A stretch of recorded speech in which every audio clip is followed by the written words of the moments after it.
Buenas tardes a todas, a todos.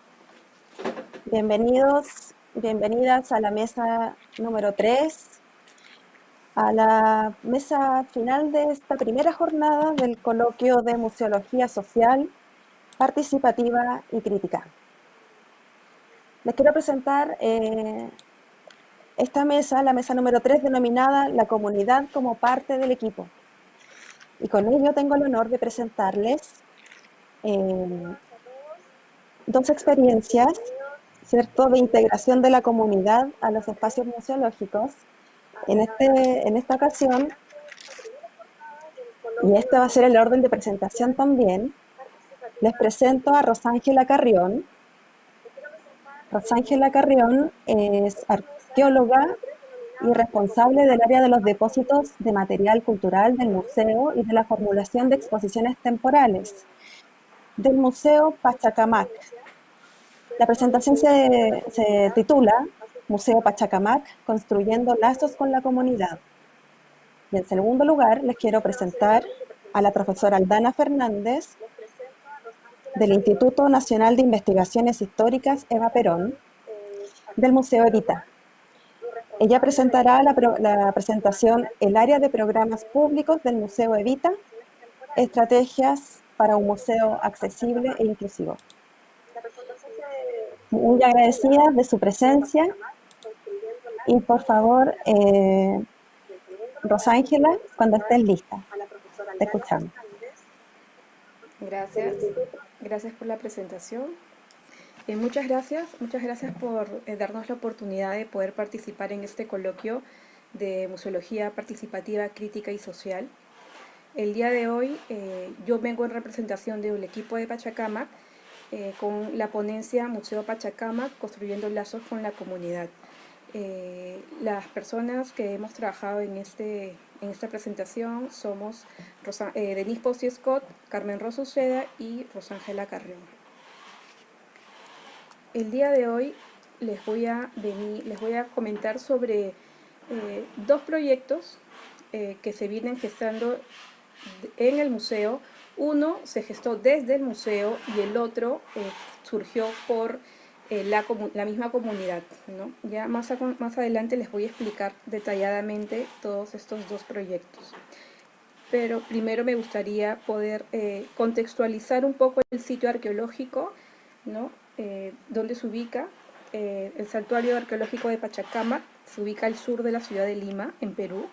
Fue el principal santuario de la costa central durante más de 1200 años y actualmente es uno de los sitios arqueológicos más visitados en Lima. Peregrinos de distintas regiones del mundo andino venían a rendirle culto al dios Pachacamac. La fama del oráculo trascendió en el tiempo, generando convocatorias masivas. La difusión del culto a Pachacamac fue posible gracias a la expansión del Capacñán, ¿no? El Capacñán es la red vial inca que integraba territorios que actualmente pertenecen a Argentina, a Bolivia, a Chile, Colombia, Ecuador y Perú. Uno de los principales ramales de esta red vial representaba una ruta de peregrinación al santuario de Pachacamac, que fue el primer sitio sagrado saqueado por los españoles en cumplimiento del rescate ofrecido al Inca Atahualpa, prisionero de los españoles en Cajamarca. Elegir este sitio para esta expedición es clara evidencia de la importancia del santuario, resultando un acontecimiento simbólico del encuentro de dos mundos. Pachacamac cuenta con más de 50 edificios y un área de 465 hectáreas, construidos principalmente con adobe, entre los que destacan el Templo del Sol, el Templo Pintado y las pirámides con rama. A continuación les quiero mostrar un video del sitio arqueológico de Pachacamac. Creo que no se llega a escuchar el audio. Este es el sitio arqueológico de Pachacamac con sus principales edificios. Está ubicado, como les mencioné, al sur de Lima y es uno de los sitios más importantes de la costa central, ¿no? Su importancia radica en ser uno de los edificios más importantes en el mundo andino, ¿no? Venían peregrinos de distintas regiones a rendirle culto al dios Pachacámac, ¿no? A la llegada de los españoles, este sitio constituía un sitio muy importante porque era un espacio sagrado. Venían peregrinos de distintas partes para pedirles consejos y augurios al dios. Desde el 2008, con la nueva gestión, se viene trabajando en la conservación y protección del sitio arqueológico, ¿no? En distintos proyectos, ¿no? Con proyectos educativos dirigidos a niños y jóvenes de la comunidad y visitas guiadas también a la población de la comunidad, ¿no? Nuestra finalidad es poder generar un proyecto sostenible para la comunidad de Lurín. Este santuario arqueológico de Pachacamac cuenta con un museo de sitio. Este sitio alberga la colección que se recupera del mismo santuario. El museo fue creado en 1965 y después de 50 años fue remodelado e inaugurado a inicios del 2016, ¿no?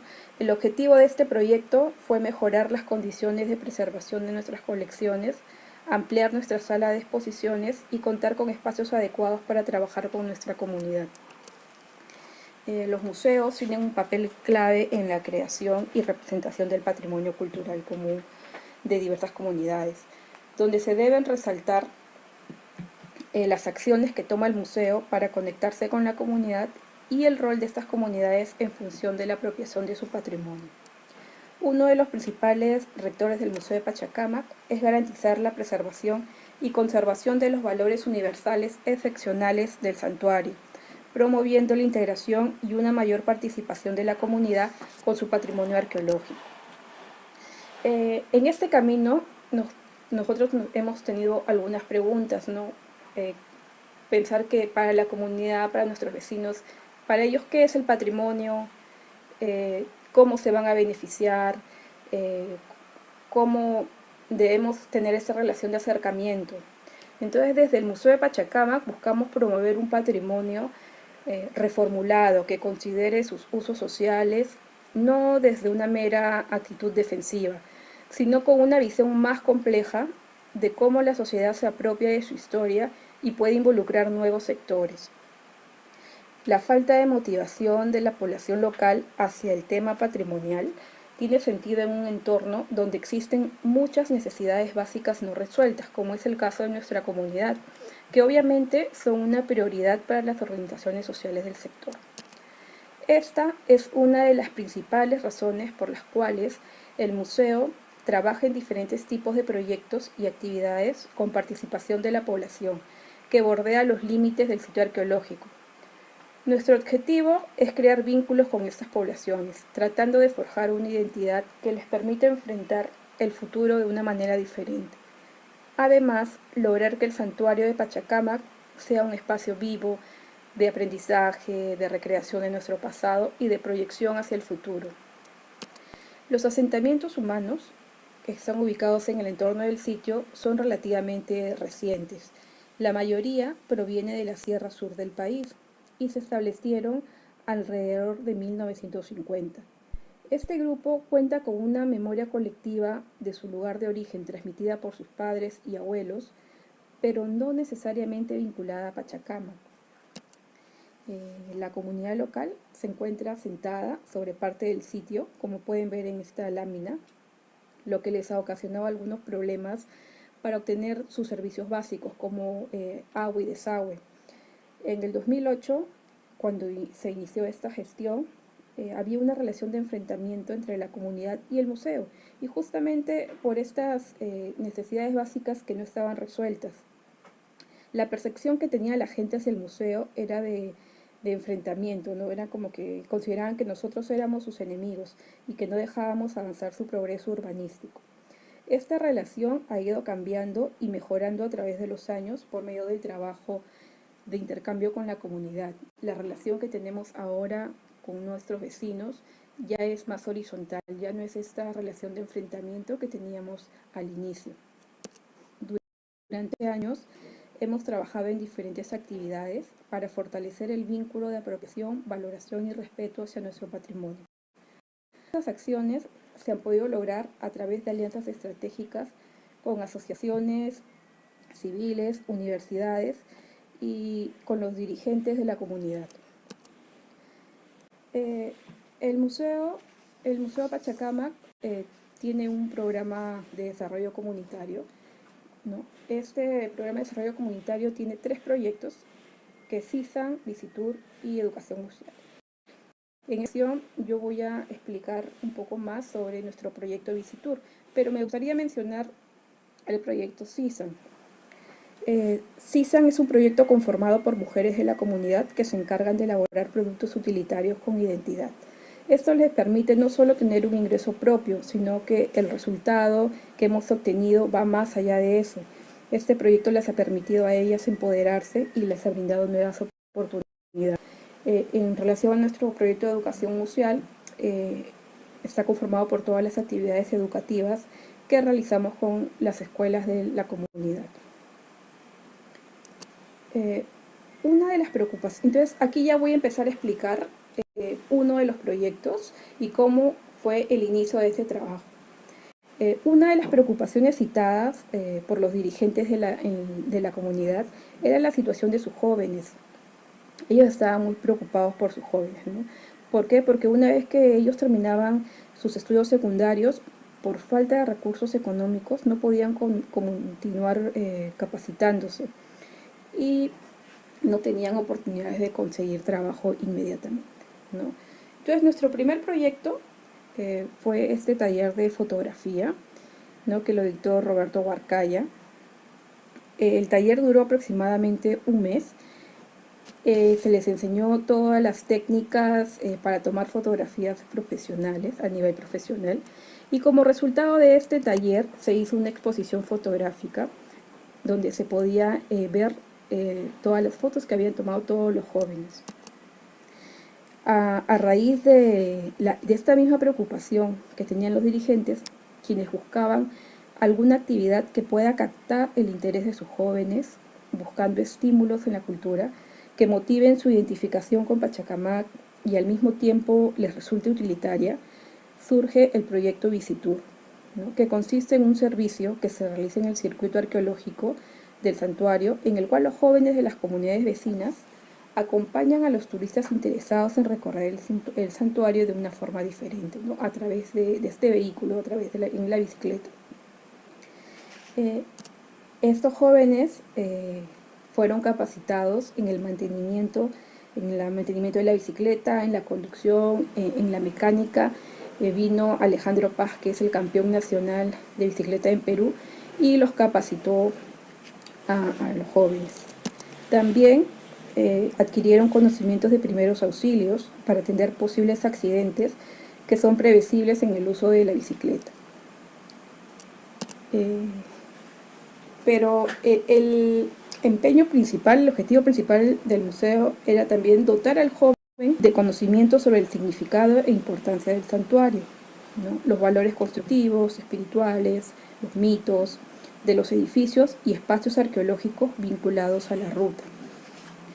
Es importante también recibir información para el buen trato al turista y preocupación por su seguridad, ya que ellos son considerados parte del equipo del museo.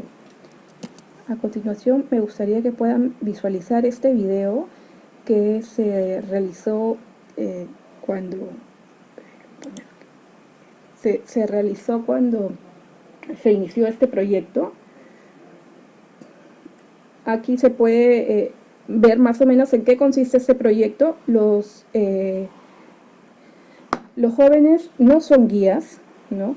Ellos solo son acompañantes, ¿no? Aquí dice guías, no, ellos no son guías, solo son acompañantes y acompañan al turista para que vaya por la ruta correcta, para que no se salga del camino, para conservar el sitio, para cuidar el sitio. Entonces para ello se les ha capacitado en el mantenimiento de las bicicletas, se les ha capacitado en primeros auxilios, se les ha contado la historia del santuario, no para que la cuenten a los turistas, no para que sean guías, sino básicamente para que ellos sepan y valoren este patrimonio. Este proyecto se pudo realizar por alianzas estratégicas que se realizaron con National Geographic y con SPI. El proyecto se inaugura en el 2017, ¿no? Y los jóvenes solamente van los días sábados y domingos, fines de semana. Como les mencioné, el recorrido es de 3 kilómetros y son 19 jóvenes los que conforman el proyecto de Visitur. Para estos 19 jóvenes, el proyecto ha representado en estos 2 años de funcionamiento atender a más de 2.000 visitantes. Les ha reportado a ellos un ingreso, si bien este ingreso es pequeño, pero es muy importante para ellos, considerando además que solamente el proyecto Visitur funciona los días sábados y domingos. Además, este proyecto de Visitur que surge en el Museo Pachacamac ya se ha podido replicar en 2 sitios arqueológicos al norte de Perú, ¿no? Es el Museo Tucumé y el Museo Chan Chan, que ya cuentan con este proyecto. Ellos sí lo tienen toda la semana, pero lo importante de este proyecto, más allá de viajar al pasado en bicicleta, es el trabajo que realizamos con los jóvenes de la comunidad, ¿no? Cómo fortalecemos nuestros vínculos, cómo hacemos que ellos sientan, forjen esta identidad, ¿no?, de su patrimonio. Esta iniciativa de Visitur, como les mencioné, pudo concretarse con el apoyo de la National Geographic, SPI, para la adquisición de las bicicletas y todos los equipos que se necesitaban para poder iniciar el proyecto. Estas son instituciones que les interesa la sostenibilidad del patrimonio cultural con la participación de la comunidad, más aún cuando en nuestro plan de manejo, nosotros tenemos un plan de manejo que nos guía todas las acciones que debemos realizar dentro del santuario, se establece el uso social como uno de los componentes primordiales, ¿no? Nuestro segundo proyecto que les presentamos el día de hoy le hemos titulado Continuidad Cultural, ¿no? Que es básicamente un proyecto que surge de unos grupos culturales que estaban muy interesados en ofrendar, en seguir con estos rituales prehispánicos que se realizaban en el sitio. A la llegada de los españoles, el santuario fue abandonado. No obstante, hasta nuestros días, el sitio ha mantenido su imponente presencia material y espiritual. Y esto se evidencia con las peregrinaciones modernas que aún se realizan en el sitio. Desde el año 1992, un grupo que cultiva la religiosidad andina y respeto a las celebraciones del calendario andino acude periódicamente en peregrinación al santuario de Pachacamac. Ellos consideran al santuario como su primera huaca generacional e histórica de la costa. Pero es desde el año 2008 cuando de manera coordinada con estos grupos se ha logrado un acuerdo con el equipo del museo y solo con el propósito de la conservación y preservación de este lugar sagrado hemos establecido de mutuo acuerdo crear una zona de ceremonias y ofrendas que permite la realización de los rituales sin afectar otros espacios de este sitio, ¿no?, que son vulnerables por su tipo de material. Esta zona se encuentra ubicada en el Templo del Sol, que es uno de los edificios más representativos del santuario y es el más alto, además, del santuario. Y estas celebraciones se realizan 4 veces al año. Esta iniciativa surge desde la comunidad del entorno para agradecer o pedir protección al oráculo de Pachacamac y se organizan en fechas asociadas al calendario, tales como solsticios, equinoccios, ceremonias y rituales a las que se suma el público en general. Estas peregrinaciones, conformadas por centenares aproximadamente, permiten la legitimación de sus tradiciones vivas en un sector de la comunidad y además busca afianzar la identidad que este grupo siente hacia el santuario. También se realizan esas actividades con las escuelas de la comunidad para mantener vivo esta tradición. En los últimos años se ha podido visualizar el incremento de peregrinos durante estas ceremonias. No solamente visitan el santuario los pobladores de la comunidad del entorno, sino también se organizan con otras instituciones culturales de distintos lugares del país e incluso del exterior para poder formar parte de este ritual. Tal como se realizaba en época prehispánica, los peregrinos modernos, los peregrinos de hoy, vienen caminando de ciudades muy lejanas a rendirle culto a Pachacamac. El Museo Pachacamac pretende ser un museo sostenible, interactuando con la comunidad para la preservación activa de su patrimonio, respondiendo así a las necesidades de la sociedad actual en el sentido de ser una entidad que conserva, gestiona y difunde la cultura y el patrimonio, al tiempo que aspira a estar integrada en la comunidad que la rodea. Para nosotros, a modo de conclusión, para nosotros, ese trabajo de intercambio con la comunidad durante todos estos años nos ha fortalecido, porque, como les mencionaba al inicio, esta relación que tenemos actualmente con la comunidad, después de cerca de 11 años de trabajo constante en nuestro programa de desarrollo comunitario, esta relación que tenemos ya es una relación horizontal. Sabemos que aún todavía nos faltan algunos grupos dentro de la comunidad con los que todavía debemos trabajar. Hay un grupo de adultos, adultos que se dedican al trabajo diariamente y no tienen tiempo para poder asistir al museo. Asimismo, también queremos llegar al grupo de familias, ¿no? Si bien ya llegamos a jóvenes, llegamos a niños y niñas, también queremos acercarnos a la familia, ¿no? A este núcleo, ¿no? Para poder hacer actividades y que toda la familia pueda disfrutar, ¿no? Entonces, estos son un poco nuestros proyectos a futuro, poder crear nuevos proyectos para poder incluir a la mayor parte de la comunidad. Muchísimas gracias por su atención. Muchas gracias, Rosángela. Por favor, extiéndele los agradecimientos también a Denise y a Carmen, que son partes del equipo del Museo del Sitio de Pachacamac. Muchas gracias. Ahora, mientras tanto, nos preparamos con la segunda ponencia. Voy a saldar una deuda. No me presenté. Mi nombre es Pamela Navarro. Trabajo en el Museo Universitario de la Universidad de Chile, en el Museo de Arte Contemporáneo. Así que estoy muy contenta, de presentar ahora a la profesora Aldana Fernández. Ella es responsable de programas públicos, ¿cierto?, del Museo Evita. Aldana, te escuchamos. Hola, buenas tardes, ¿cómo estás? Buenas tardes a todos y a todas. Antes que nada, gracias por la presencia, gracias a los organizadores y a las organizadoras que leyeron con mucha atención mi presentación y le hicieron observaciones muy interesantes para poder hacerla un poco más completa y clara, ¿no? Para presentarles a ustedes. Si les parece, voy a compartir la pantalla y a partir de ahí les empiezo a contar de qué se trata. Un poco la idea de esta presentación es justamente dar a conocer nuestro trabajo, en particular dos proyectos, uno que es el voluntariado para adultos y adultas mayores, y el otro, un programa que hicimos con un programa social, valga la redundancia, de la provincia de Buenos Aires, que se llama Envión, que trabaja con niños, niñas y adolescentes en situación de vulnerabilidad. Pero bien, les comparto entonces la presentación. Bueno, muy bien. A partir de este momento yo estoy mirando mi pantalla, ¿sí? Así que cualquier inconveniente me comunican.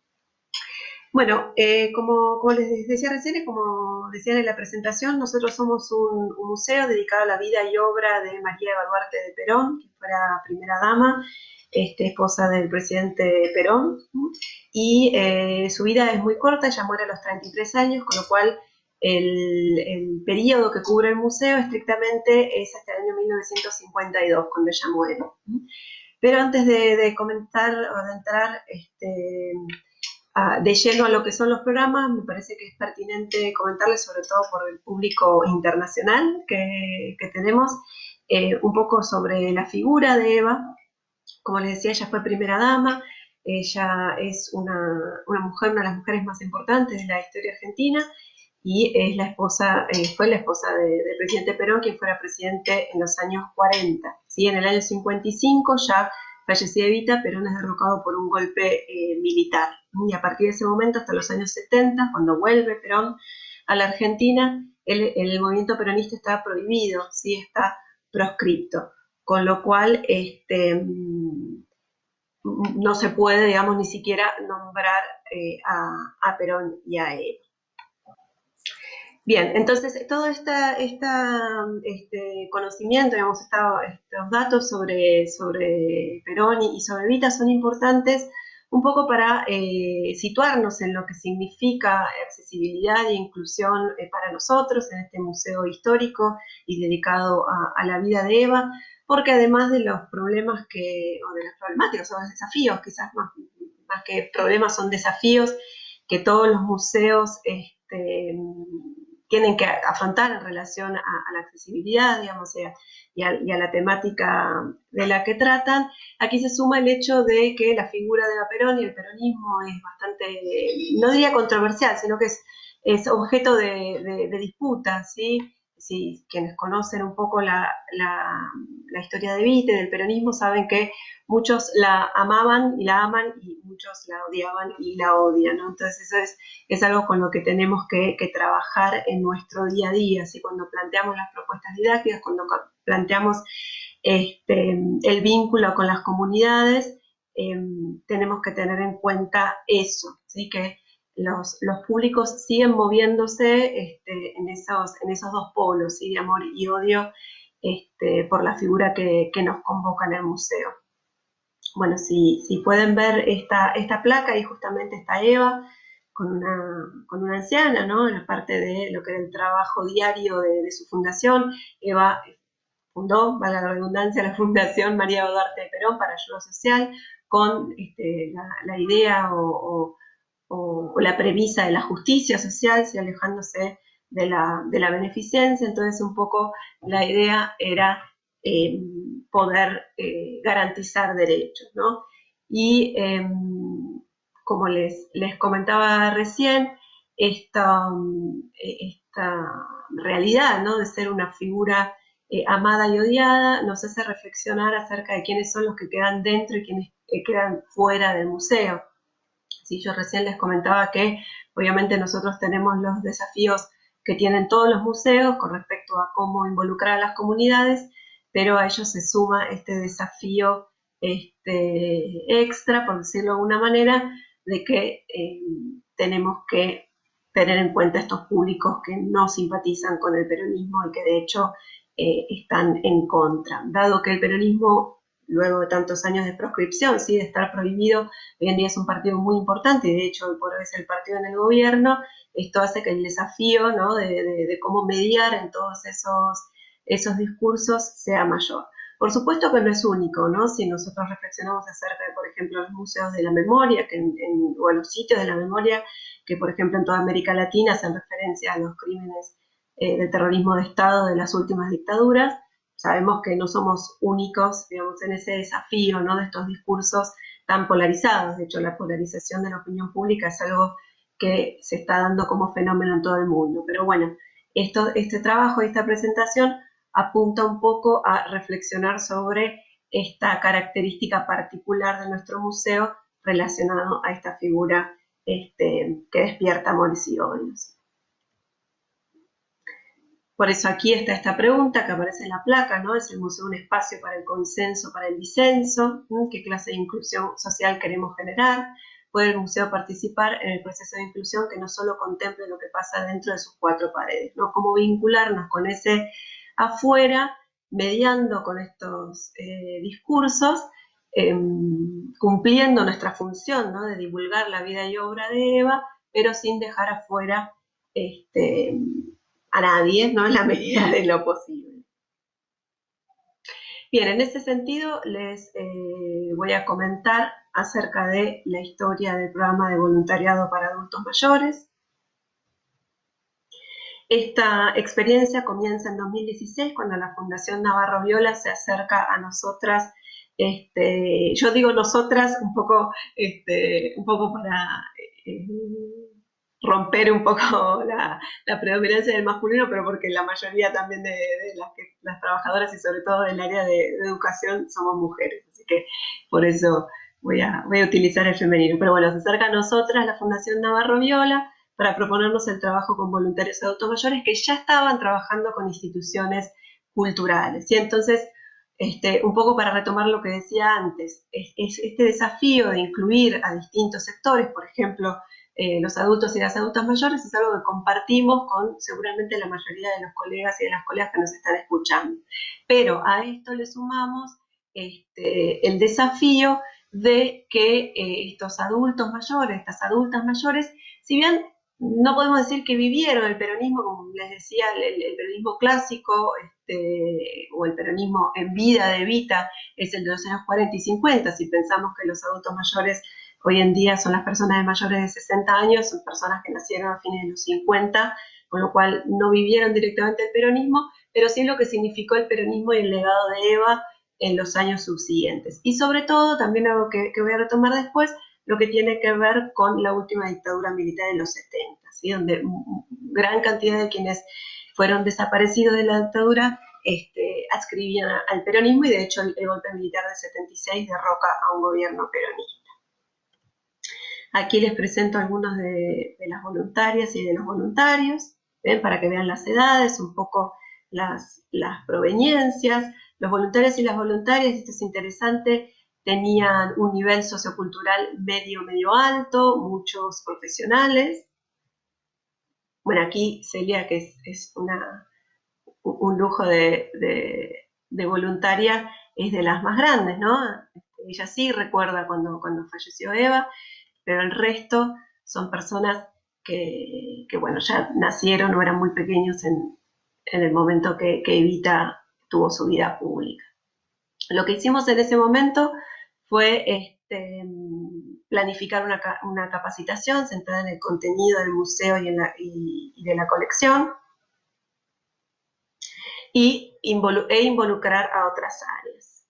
Como les decía, lo que se intentó fue trabajar primero sobre el contenido, ¿no? Esto que les comentaba al principio de lo sensible de la temática hacía que también los voluntarios y las voluntarias sintieran un poco de ansiedad en relación a cómo armar un guión para presentar al público. Si ven la fotografía que estoy presentando, los voluntarios son quienes están a la izquierda, ¿sí? Y en este caso es una visita de adultos mayores con discapacidad visual.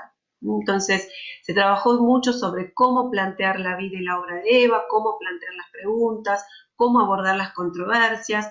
Nosotros, una cosa que me parece interesante comentar es que es muy raro que tengamos visitantes que tengan una actitud negativa, ¿no? Si bien la opinión pública está muy dividida, como les decía, hay una polarización que es bastante común en todo el mundo, creo, pero en el caso de Eva y el peronismo tiene digamos, una potencia, digamos, a veces particular. Más allá de eso, no solemos tener malas experiencias, pero justamente lo que queremos es tratar de que esas personas que creen que dentro del museo solamente se ve una versión de la historia, por decirlo muy entrecomilladamente, si existe esa palabra, puedan sentir que todas esas interpretaciones sobre lo que fue el peronismo y sobre lo que es el peronismo son bienvenidas. Por supuesto, interpretaciones basadas en la historia, ¿sí? En fuentes, en documentación, en argumentación histórica. Nosotros somos un instituto de investigación histórica. Navegar sobre lo que son los mitos y los prejuicios, bueno, ya ese es otro cantar, como decimos, pero justamente el desafío es no estar dialogando, ¿no?, entre quienes piensan similar a nosotros, sino poder incorporar otras voces. Dicho esto, la realidad es que siempre tenemos visitantes que quieren mucho a Eva, que se emocionan mucho visitando el museo, así que tenemos muy buenas experiencias. Pero bueno, estos programas, y sobre todo el de adultos y adultas mayores, apunta a habilitar todas las memorias. Y sobre todo, y acá quiero tomar una cita que es de Elizabeth Schelling, que es una investigadora de las memorias, teniendo en cuenta que cuando hablamos de memoria, y en el caso del trabajo con adultos mayores esto es importante, no lo tomamos solamente como memoria contra olvido, ¿sí? Sino como explica la investigadora, muchas veces se trata de memoria contra memoria, ¿sí? Es decir, habilitar todos estos relatos y tratar de mediar entre ellos, ¿sí? Siempre teniendo en cuenta el rigor histórico en la medida de lo posible. Bueno, acá hay un poco más acerca de lo que era la otra mirada, que era un proyecto, como les decía, era la Fundación Navarro Viola y se suma a nosotros como, digamos, suma el Museo Evita como uno de los tantos museos con los que trabajaban.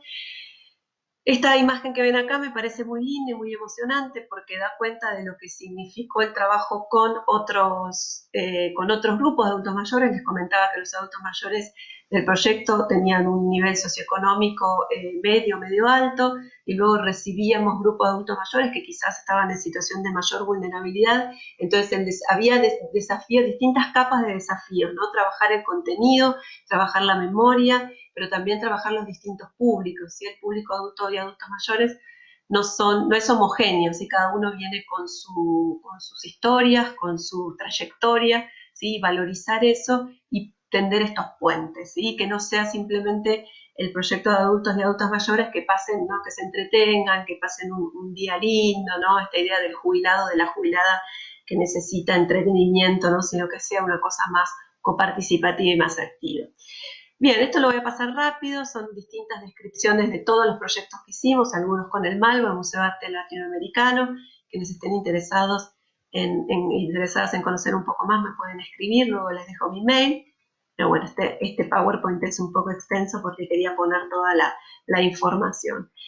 Este proyecto de la mirada de la historia fue interesante porque tenía que ver con una exposición que hizo Malva, el Museo de Arte Latinoamericano de Buenos Aires, sobre fotografías de Sara Facio y sobre todo fotografías que ella tomó en la vuelta de Perón en los años 70 y luego en el entierro de Perón, ¿sí? En el 74. Entonces ahí podíamos hacer una comparación sobre lo que fue el entierro de Eva, muy masivo en el 52, y la diferencia de lo que era el país en el año 74, ¿sí? Ya con un nivel de conflictividad muy fuerte y muy cercano a lo que iba a ser luego el golpe y el terrorismo de Estado que le sucedió. Por eso aquí en esta foto van a ver que los voluntarios y las voluntarias tenían una fotografía de cuando ellos eran más jóvenes y cómo experimentaron el regreso de Perón luego de tantos años de proscripción política. ¿Sí? Acá sí ya había una necesidad de encontrar una estrategia de vínculo entre esas historias y esas memorias, y sobre todo con el público, ¿sí? Porque obviamente todos y todas tenemos una opinión formada sobre lo que fue el terrorismo de Estado y la última dictadura, ¿sí? Así que ahí ya nos estamos metiendo en el pasado reciente, que puede ser un poco más complejo de navegar, pero que nos interesaba mucho como desafío. Bueno, y esta última experiencia del año 2018 ya fue una mateada, ¿no? Con el Museo de Arte Popular, algo más distendido. Y acá tenemos, bueno, como ustedes saben, aquí en la Argentina el mate es una religión, así que aquí estamos.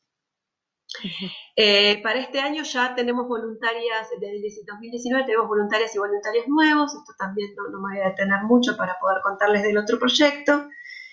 Esto es en el museo, con las voluntarias y los voluntarios nuevos, haciendo también sus visitas, y un poco lo que hicimos durante la pandemia, ¿sí? Vía Zoom, vía mail. Aquí estamos en el Zoom también. Quien señalo aquí con anteojos es la tallerista Valeria Rodríguez, que nos acompaña en el equipo.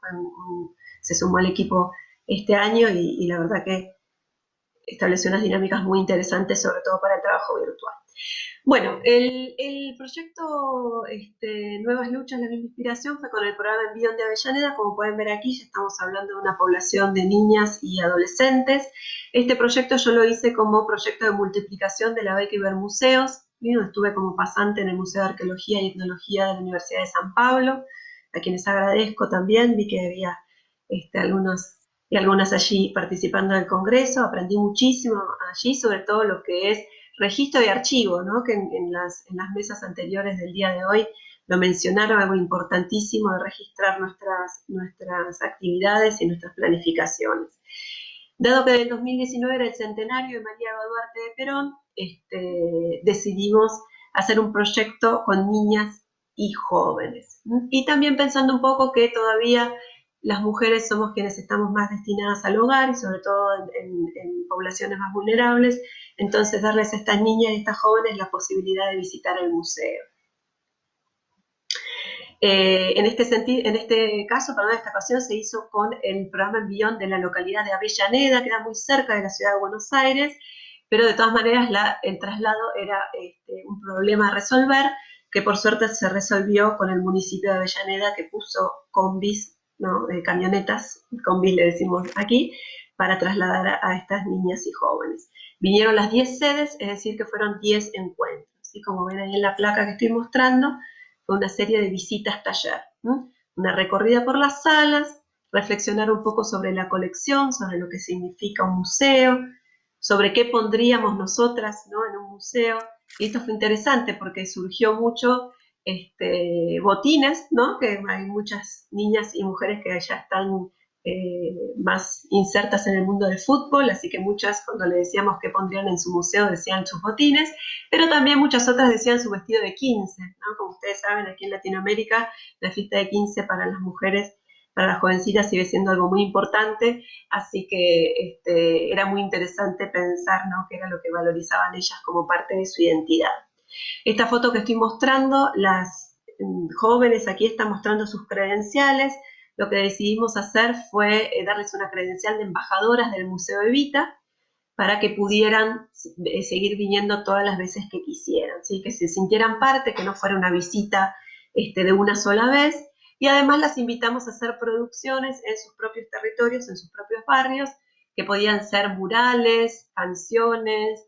Ellas y ellos, bueno, los chicos también en el programa Envión hacen talleres de distinto tipo, así que lo que nosotras queríamos era que estas producciones que les invitábamos a hacer no fueran solamente, bueno, haces un dibujo de Evita, ¿no?, o una canción, un poema y nos la mandás, sino que pudieran sentir ese legado de Evita, ¿no?, esa obra de Evita en lo que era la justicia social, en lo que era garantizar derechos en su propio barrio, en su propio territorio, que ellas pudieran identificar que lo que hacen en este programa, lo que hacen las operadoras, los operadores en territorio, talleristas, docentes, ya es, digamos, un vínculo con ese legado de Evita en lo que refiere a garantizar derechos. Así que esta foto siempre la ponemos como ejemplo porque nos parece muy linda, ¿no? Tiene esta idea de ese signo del Yes We Can que viene de los Estados Unidos, ¿no?, pero que es un poco un icono de la lucha feminista hoy en día.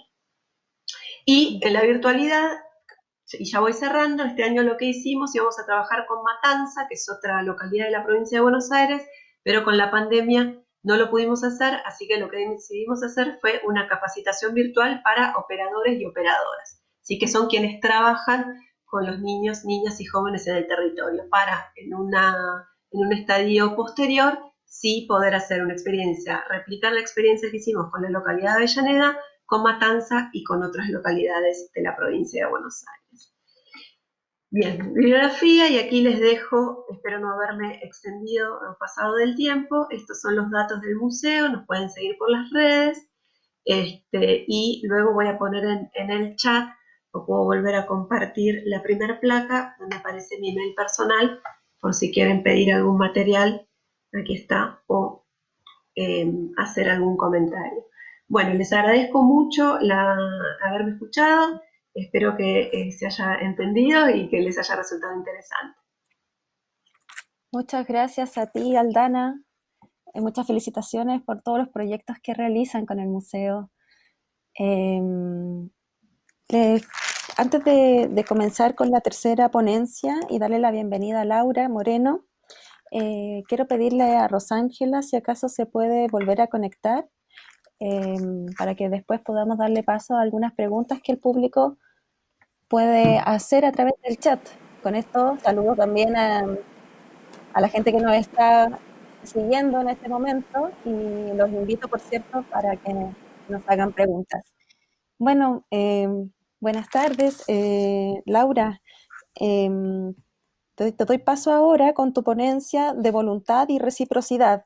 aprendizaje sobre el voluntariado en el museo comunitario.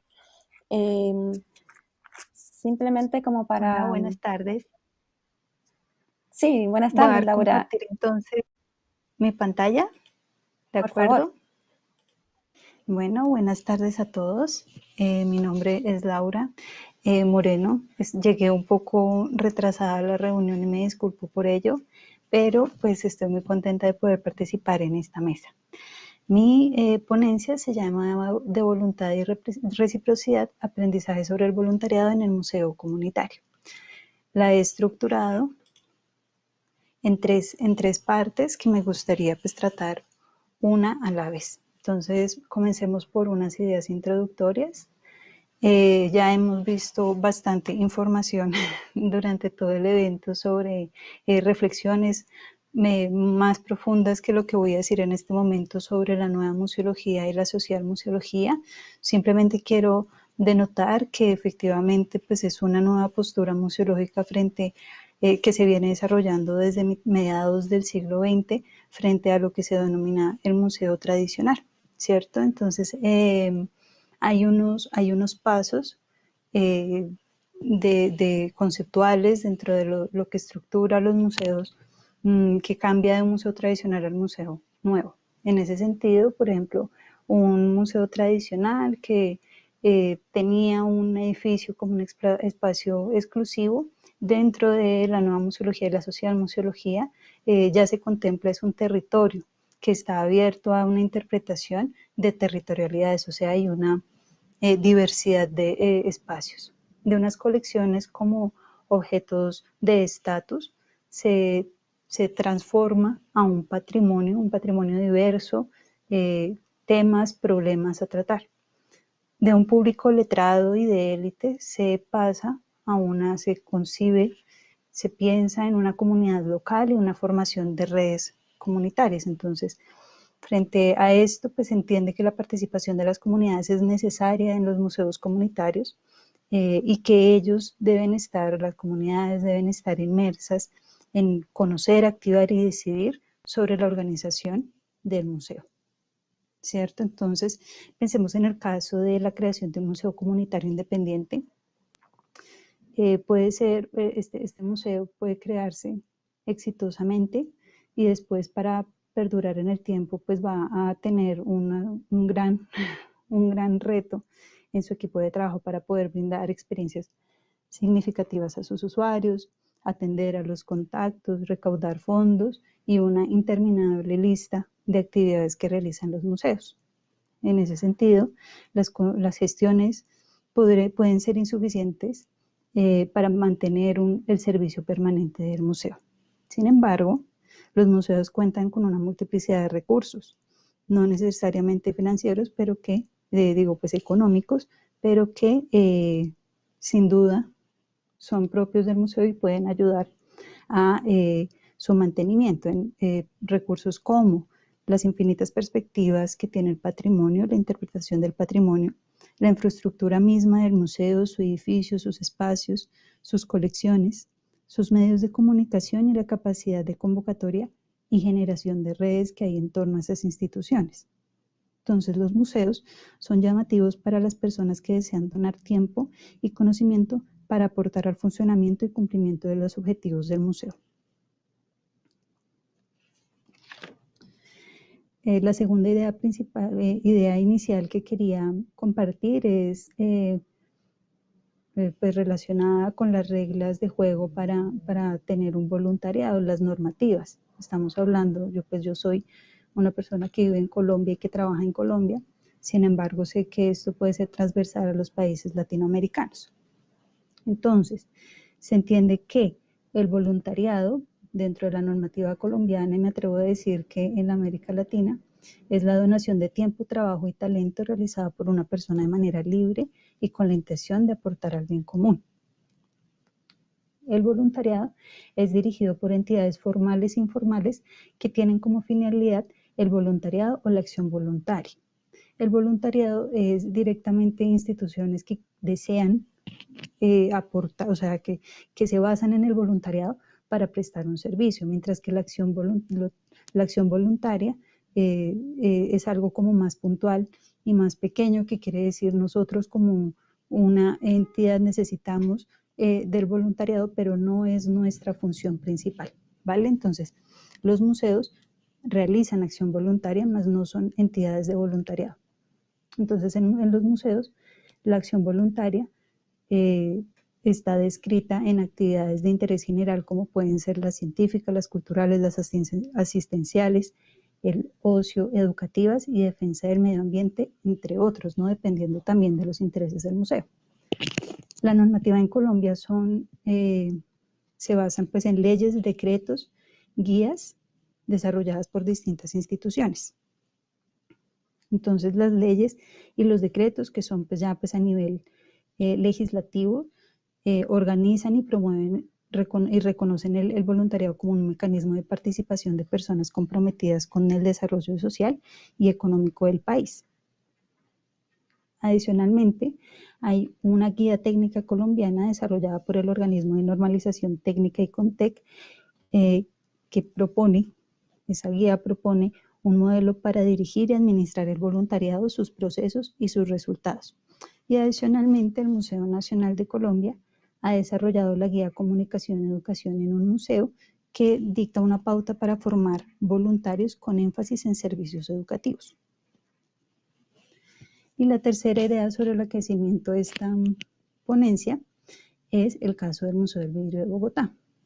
Entonces, como bien les estaba comentando, el museo pertenece al país de Colombia, está ubicado en Bogotá, que es una ciudad, la capital de Colombia, y que se distingue por dos particularidades. Tiene unos recursos hídricos importantes y significativos, y tiene unos cerros que acompañan la ciudad de norte a sur, en el costado oriental de la ciudad.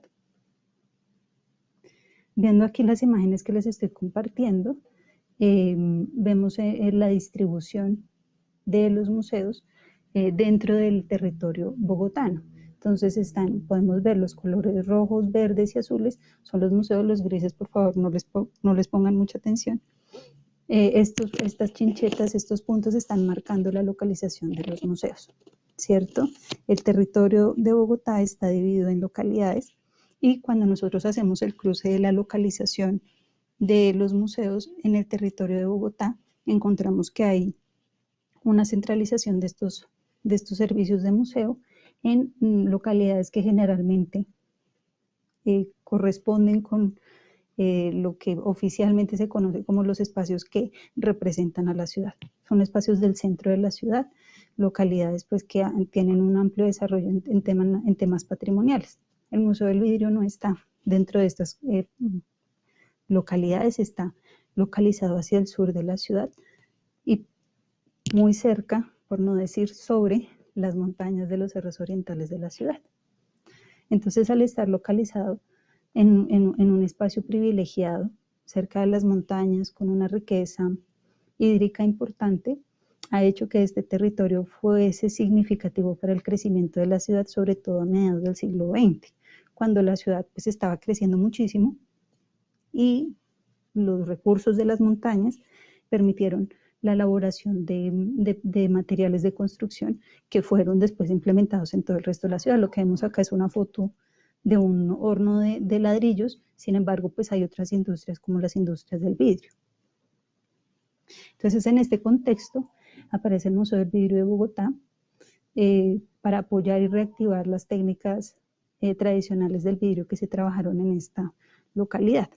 Muchas de estas fábricas desaparecieron ya, y pues este conocimiento está en manos de estos maestros vidrieros que pues trabajan, y pues siempre hay como un afán muy grande por preservar estas técnicas que están en desaparición.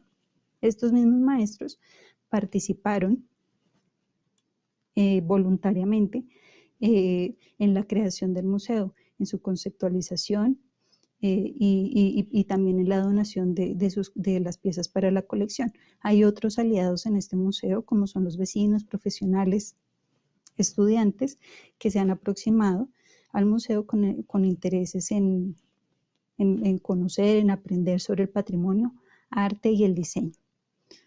Recalco que todos han contribuido voluntariamente ante las dificultades para sustentar prolongadamente las necesidades institucionales básicas. El voluntariado pues da unos resultados favorables. Más adelante les voy a mostrar algunas fotografías, pero pues siempre hay algunos inconvenientes, como desvinculaciones prematuras que generan pérdidas de informaciones, ceses de procesos, afectando el crecimiento institucional. Entonces, por eso, desde mi punto de vista, desde mi experiencia de haber estado vinculada y de aún estar vinculada con el museo, quiero reflexionar sobre alternativas que podrían optimizar la relación entre el voluntario y la institución. Entonces, vamos a la segunda parte, que es el camino hacia la reciprocidad para un voluntariado responsable. El museo entonces requiere un trabajo comprometido para el desarrollo de funciones básicas y fortalecimiento institucional. El voluntariado afianza, tiene unas alternativas, unas posibilidades positivas, y es que afianza la relación con las comunidades, propicia la apropiación del patrimonio y da apertura al desarrollo local. Entonces, en ese sentido, el museo debe estar dispuesto a cambiar sus dinámicas para dar espacio a voluntarios de otras edades y de diferentes edades y con diferentes formaciones, ¿sí? Hay unas desventajas del voluntariado en el museo, que generalmente las personas que están ligadas a él necesitan hacer otras actividades para sustentar sus hogares, ¿cierto? Hay una connotación negativa del voluntariado, sobre todo en comparación con actividades lucrativas. Entonces, un poco es, ¿para qué me voy a ir allá a ese lugar a trabajar gratis? Y además pues, las actividades voluntarias pueden ser poco atractivas para personas que no están familiarizadas con las dinámicas dentro del museo.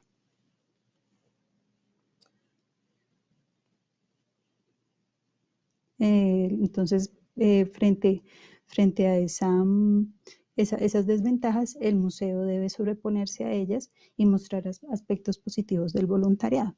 La Guía Técnica Colombiana hace grandes aportes en ese sentido, porque renueva la visión de un voluntariado que sea altruista, o sea, yo solamente voy y doy porque quiero, para formar una relación de reciprocidad en la cual todos tenemos ganancias, todos tenemos beneficios y ellos son equivalentes. Esto quiere decir que el compromiso entre el voluntario y la institución es equivalente, ¿no? Hay compromisos de vuelta y vuelta.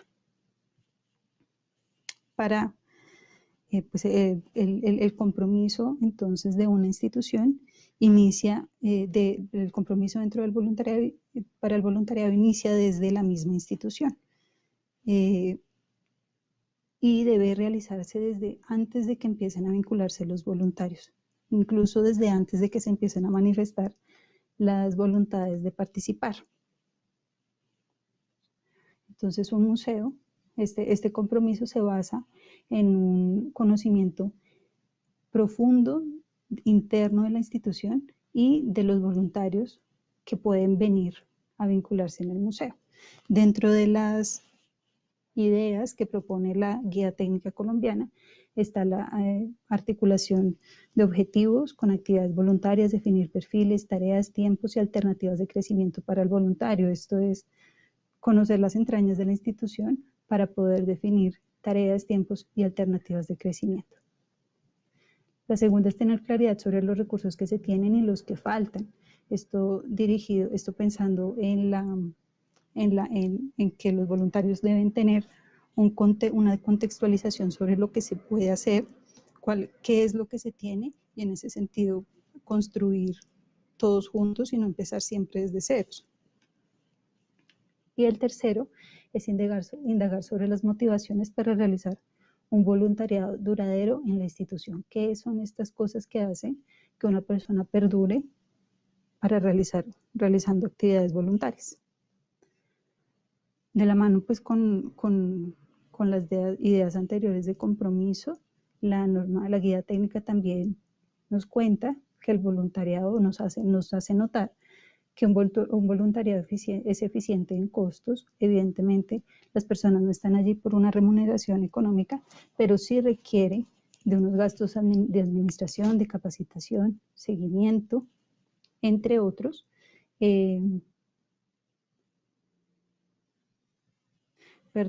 Requiere gastos de administración, capacitación, seguimiento, entre otros, e incluso venir a indagar sobre si dentro de las actividades voluntarias pueden haber personas encargadas de esta gestión de los mismos voluntarios. Entonces, haciendo una reunión de lo que dice la guía técnica, mi experiencia y las otras, y la guía del Museo Nacional, quiero presentarles un compendio para el voluntariado responsable. Entonces, esto se estructura en unos pasos. El primer paso es la planeación, cuyo propósito es tener claridad sobre la razón del voluntariado, los tipos de candidatos en las comunidades y recursos con los que se cuenta y los objetivos institucionales. Dentro de ella, entonces, la guía dice, efectivamente, como les estaba diciendo anteriormente, que se deben definir unas tareas que se puedan desempeñar en cortos o en largos plazos por uno o varios voluntarios para tener flexibilidad con el mínimo riesgo de pérdida de información. Tal vez si se aproximan personas que quieren vincularse por un semestre o por un par de meses, tener listo un listado, ¿cierto?, de tareas en las cuales estas personas puedan desarrollar la actividad e irse, ¿sí? Y ya generando, sabiendo que se deben hacer ciertos entregables y sin mayores traumatismos y pérdida de procesos y todo lo que esto puede conllevar. Designar a un orientador, esta persona que siempre va acompañando el proceso y que va también a suministrar la información pues veraz del contexto del museo y también cuáles son las posibilidades de desarrollo de las ideas que tengan los voluntarios. Y por último, alistar un reglamento de fácil consulta con deberes y derechos del voluntario y de la institución.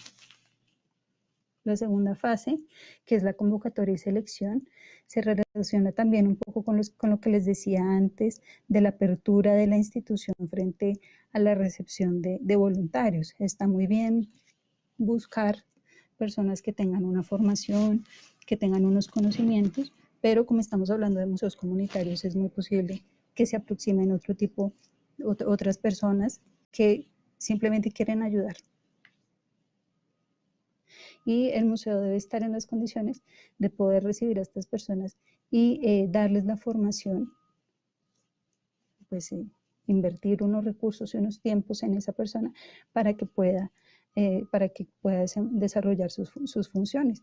Dentro de mi experiencia pienso que estas personas son las que terminan siendo las más comprometidas, en las que terminan haciendo unos mayores aportes al museo, ¿no? Terminan volviéndose las manos derechas de muchas de las actividades, por lo que entonces no conviene de pronto decir o rechazar a personas que quieran trabajar en el museo simplemente porque no poseen una formación o bueno, como cosas por el estilo, ¿no? Siempre si son personas que vienen en la localidad, conocen los territorios, tienen una información sobre los patrimonios y que hay que entrar a investigar pues en conjunto con ellos.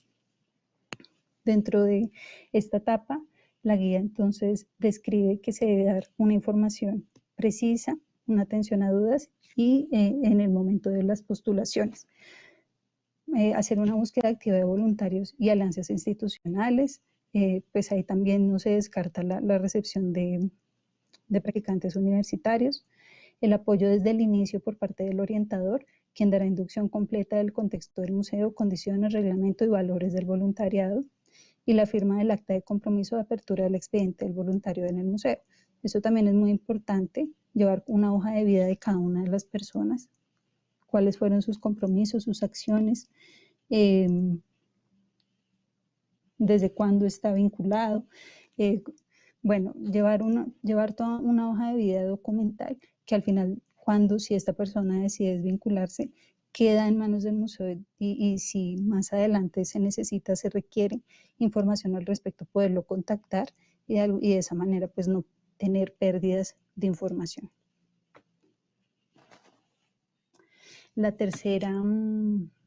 La tercera etapa es la formación y motivación.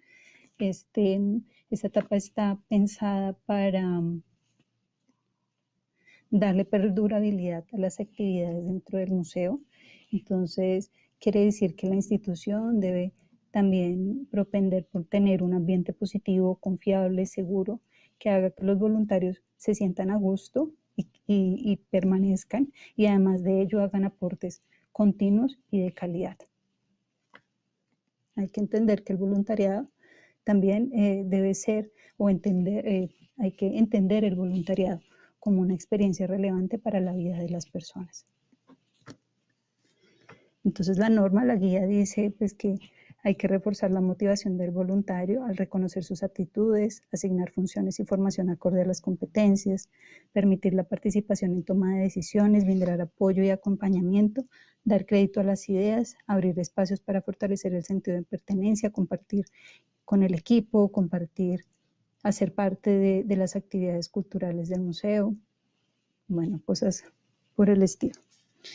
La etapa de seguimiento de evaluación es también reforzada por la idea de que el voluntariado se basa en una relación mutua y de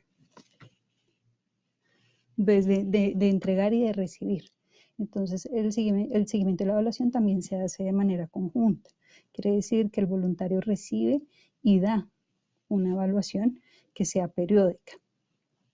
Entonces, dentro de los puntos tenemos que deben ser realizadas periódicamente y en presencia del equipo de voluntarios y directivos. El punto de referencia es la carta de compromiso, la carta de compromiso inicial, en la cual se ha dicho cuáles son las actividades que va a realizar el voluntario. En el desempeño de voluntarios se valora el cumplimiento de metas, fortalezas, debilidades y grado de satisfacción.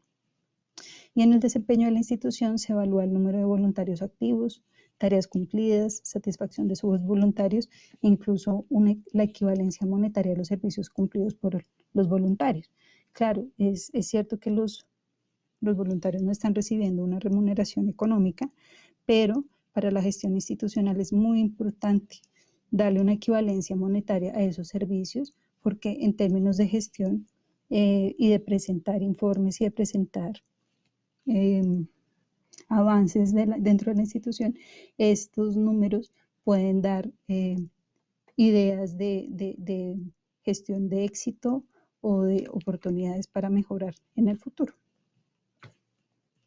Por último está la desvinculación, pues que debe ser planificada, informada y sin traumatismos, con un cierre que incluya la retroalimentación, la generación de documentos, soporte y terminación de entrega de productos. Un voluntario no se puede ir sin entregar cosas, ¿sí? No se puede dejar ir a una persona sin que deje ningún rastro dentro de la institución. Eso es muy malo para la memoria histórica y para el desarrollo de futuras actividades en el museo. De las recomendaciones de la guía dice pues, que se debe emitir una certificación al voluntario que dé cuenta del tiempo invertido y del trabajo realizado. Finalmente me gustaría entonces compartir con ustedes las conclusiones de este análisis que he realizado. Se llama voluntad, bueno, las conclusiones las he titulado Voluntad y Compromiso para construir en común.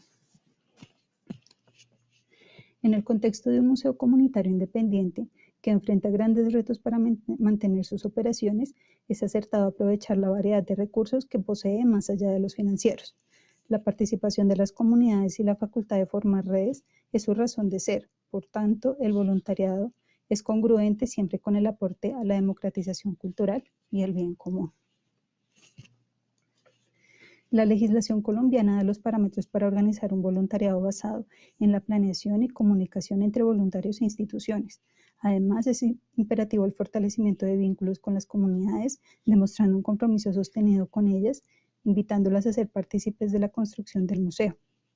La congruencia con el principio de reciprocidad es entender la máxima de que el voluntariado es tan importante como tener en orden las finanzas, y que esto conlleva a responder a unas necesidades de crecimiento personal, aprendizaje y reconocimiento en aras de conseguir vinculaciones duraderas y fructíferas. Es de valientes conformar un nutrido grupo de voluntarios que soporten las funciones primarias de la institución. Los vínculos se establecen con gran esfuerzo y muchas veces las necesidades desorientan los ánimos. Si se mantiene firme el norte, apoyado en las voluntades, los resultados se verán exponencialmente.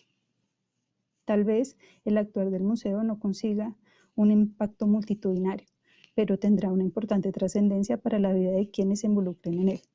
El resultado también será trascendente para ese patrimonio cultural que en su fragilidad inspira a la cohesión sin un mayor fin que el desarrollo social y la construcción común de un legado. Muchas gracias, Laura. Ok, ya estoy dejando de... Ya. Ahí está, aquí nos vemos todas. Les agradezco muchísimo esta mesa que dio de verdad honor al título, que se llama Comunidad, la comunidad como parte del equipo. Todas las experiencias que contaron, de verdad muy inspiradoras. Hablo de forma personal, que también trabajo en un museo. Los comentarios del chat, no sé si pudieron echarle un ojito mientras estábamos. De verdad, muchas felicitaciones para cada una de ustedes. Hay unos comentarios, la verdad, no preguntas puntualmente, sin embargo, los comentarios me gustaría compartirlos. Bueno, las felicitaciones y mucha admiración manifiesta por el sitio arqueológico, ¿no? Aldana. Bueno, primero en relación al comentario que leíste recién sobre la última exposición, me parece interesante comentar que nosotros referimos voluntariado porque justamente la participación de los adultos y las adultas mayores es voluntaria, pero tenemos un contrato de voluntariado, ¿sí?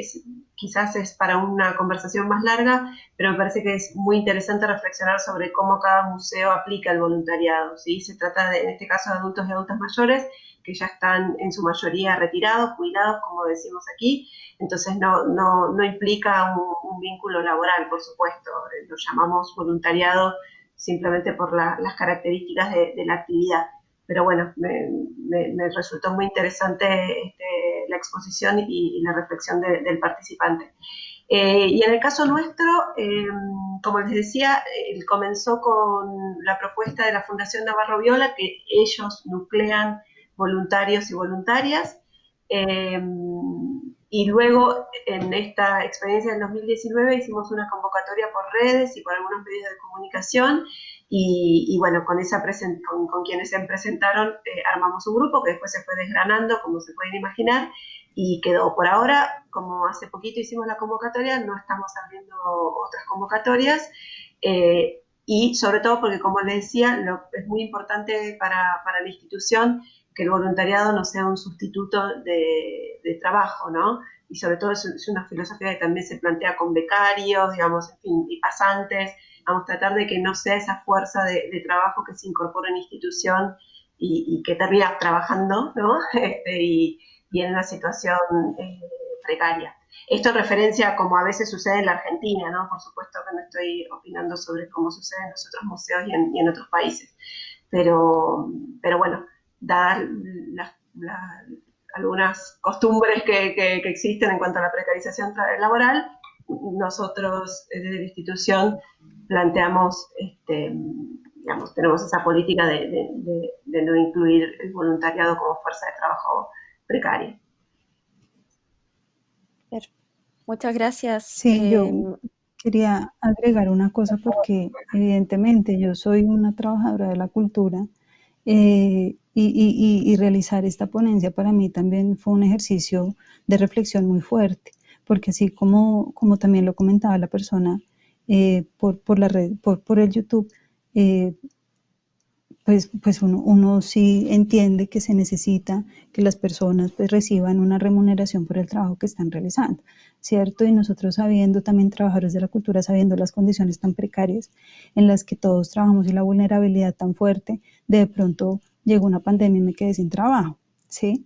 Sin embargo, pues yo me pongo también, y la postura de esta ponencia es enfocada desde qué hace un museo independiente que no tiene un mayor apoyo, sino del de su comunidad, ¿sí? Y cómo nos podemos organizar para que sea lo mejor, lo más organizado y lo más responsable posible. Ese es el ánimo de esta ponencia, no decir que ahora todos los museos deberían utilizar el voluntariado como una manera, digamos, de trabajo precarizada.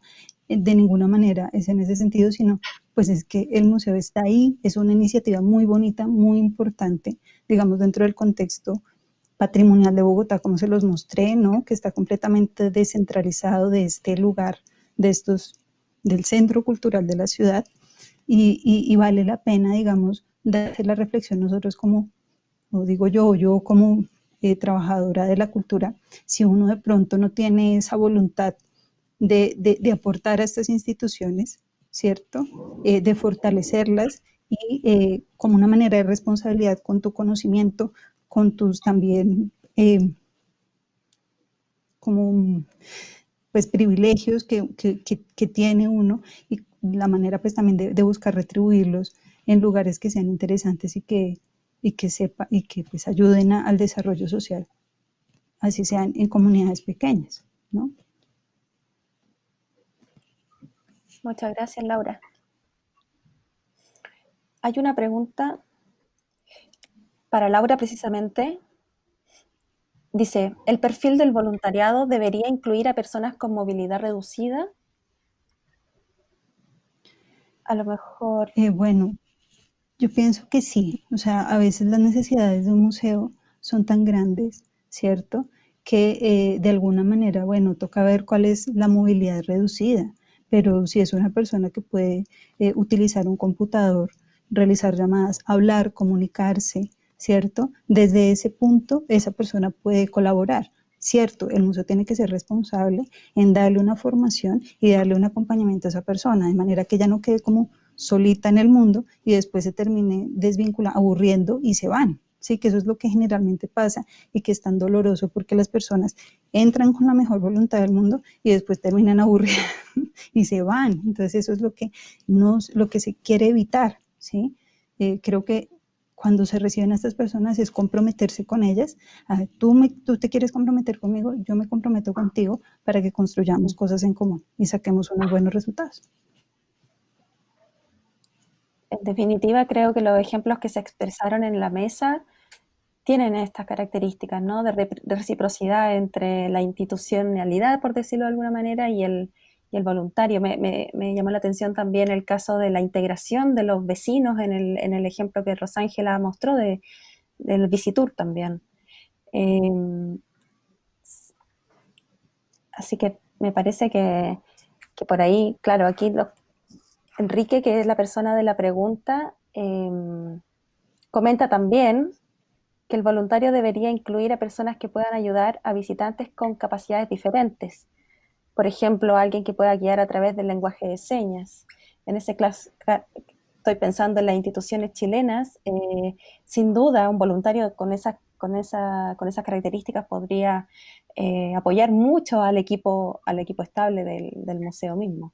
A veces los museos, por su diferente naturaleza o diferentes presupuestos, digamos, no tienen la capacidad de poder incluir personal especializado.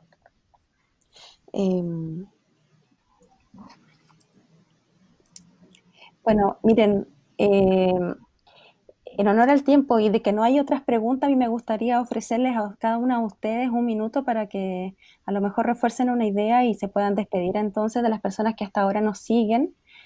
Yo antes de despedirme, tengo que recordar, es una obligación para mí, que mañana nos reunimos otra vez a las 9:30 y que nos reunimos con una importante actividad. Se trata del lanzamiento, la presentación del libro, ¿cierto?, de Hughes de Barín, que se llama El Ecomuseo Singular y Plural, un testimonio de 50 años de museología comunitaria en el mundo. Pueden seguirnos, ¿cierto?, por el YouTube del Servicio Nacional del Patrimonio Cultural, tal cual lo hicimos hoy día, y para los exponencistas, bueno, ellos tienen un link especial para poder conectarse. Por favor, Rosángela, agradecemos tus palabras finales. Muchas gracias. Gracias por darnos la oportunidad de participar en este taller, en este coloquio, disculpa. Y Me quedé pensando en ese tema del voluntariado, ¿no? De lo que mencionó Laura, de cómo de los museos comunitarios en Colombia, y me quedé pensando en nuestra realidad aquí en Perú, ¿no?